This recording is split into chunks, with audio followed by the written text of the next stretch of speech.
Hello everybody. In today's tutorial, I will show you how to view hidden sheets on Microsoft Office Excel.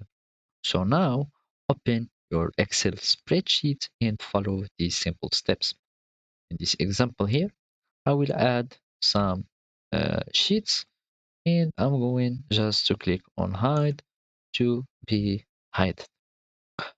To the first simple way to unhide your sheets is to go to the sheet menu or the sheet ribbon here and just right click on the sheets that you have and click on unhide and you will find all the hidden sheets.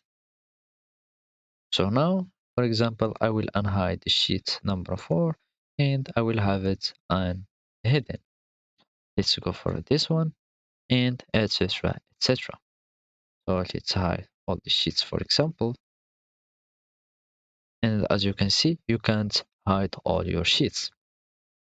There is another way or another method to unhide your sheets is by going to the view menu or here in this ribbon, click on the view menu. Now head to we will head to the navigation pane, which is this one. Here in the show section, I will click on navigation and here I will find all my sheets. So as you can see, they are shallow or they are kind of transparent. So that means that they are hidden. So I'm going to right click on them and just click show and they will be shown in the sheet menu. So as you can see, I have here now all my sheets unhidden. So basically this is how we do it. Thank you for watching and goodbye.